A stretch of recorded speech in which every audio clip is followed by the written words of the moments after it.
Lihat, sekali lagi saya katakan. Benih adalah firman. Namun jika benih tidak ditanam, sia-sialah ya. Tidak berdayalah benih tersebut. Dan petani tidak akan bisa mengharapkan panen. Karena tidak ada benih yang ditanam. Terpuji nama Tuhan. Yang jatuh dalam semak duri ialah orang yang telah mendengar firman itu. Lagi-lagi mendengar firman, berarti firman harus diperdengarkan terlebih dahulu. Dan dalam pertumbuhan selanjutnya mereka terhimpit oleh kekhawatiran dan kekayaan dan kenikmatan hidup. Sehingga mereka tidak menghasilkan buah yang matang. Mereka berhenti di suatu tempat lagi-lagi. Ketiga jenis orang ini berhenti di suatu tempat. Haleluya. Sebab jika firman itu tidak berdasar, tidak mengakar, maka suatu hari kelak, maka ia akan berhenti untuk percaya. Anda paham yang saya maksudkan? Pengakuanmu tidak sejalan dengan apa yang menjadi tindakanmu. Pengakuanmu terlihat terdengarnya sangat suci dan murni, tapi di pertengahan jalan, maka terlihat bahwa pengakuanmu adalah pengakuan yang sungguh-sungguh, tapi salah total.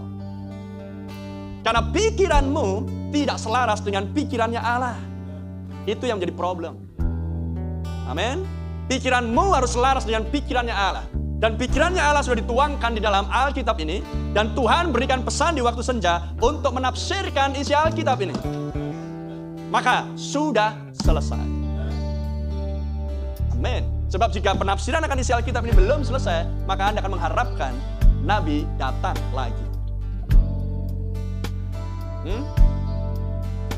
Ayat 15. Yang jatuh di tanah yang baik itu. Ya, ketiga jenis tanah yang sebelumnya tanah yang tidak baik. Tapi yang ini, yang jatuh di tanah yang baik itu ialah orang yang setelah mendengar firman itu menyimpannya dalam hati yang baik. Hold it, Anda memegangnya. Amin.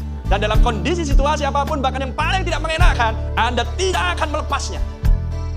Anda akan memeluknya dengan erat. Anda akan teguh dengan apa yang Anda percayai. Why? Kenapa? Tanahmu baik, dan benih itu ditanam Tuhan sendiri. Haleluya. Tuhan sendiri yang menanam benih itu di dalam hatimu. Dan yang berikutnya adalah Anda mengeluarkan buah dalam ketekunan, dalam kesabaran. Haleluya. Anda tidak terburu-buru, mana panennya ini. Sekali Anda menanam, Anda nggak buru-buru. Seminggu lagi, kok nggak muncul ya? Loh, kok nggak muncul ya? Anda gali-gali. Di mana nih benih ini? Nggak muncul tunasnya ya? Tidak, my brother. Anda hanya akan membunuh benih itu. Biarkan saja. Sekali Anda tanam, biarkan. Sabar menanti. Amin. Glory. Dan dalam kesabaran itu menantikan Tuhan.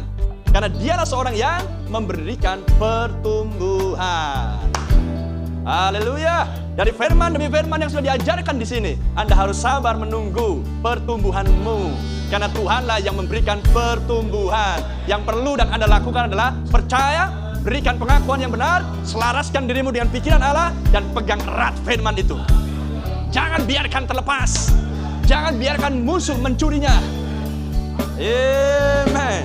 Maka benih itu wajib untuk bertumbuh. Anda tahu itu?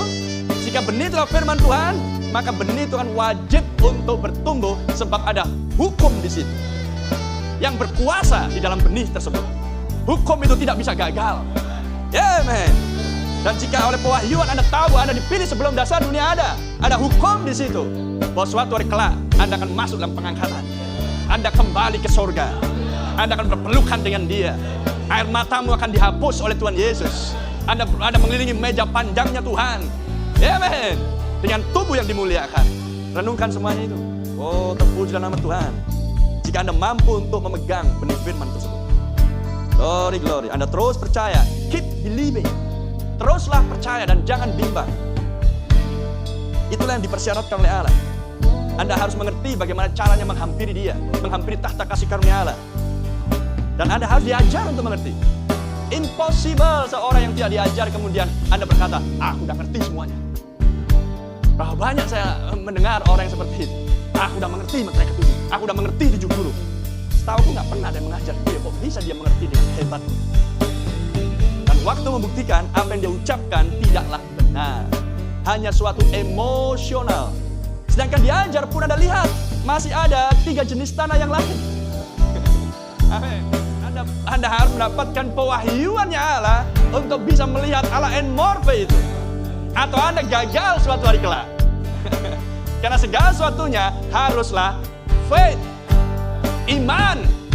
Bukan intelektual, bukan iman sensasional, bukan iman mental, tapi iman spiritual. Sehingga Anda melihat Allah di sini. Anda bukan sedang melihat manusia di sini. Sehingga ketika Anda mendengar khotbah firman, itulah Roh Kudus yang berkhotbah, bukan manusia yang berkhotbah. Dan jika itu Roh Kudus, Anda akan mengaminkan firman tersebut. Keributan Anda bukan sekedar keributan emosional, tapi oleh revelation, oleh iman. Anda menyelap firman Tuhan. Karena kalau bicara keributan, banyak pengkhotbah pesan ributnya luar biasa, tapi mereka murtadnya luar biasa. Dan itu fakta, itu realita. Jadi bukan sekedar ribut, bukan sekedar menyela firman, tapi harus Tuhan yang menyapa Anda. Shalom, shalom. Amen. Praise Lord.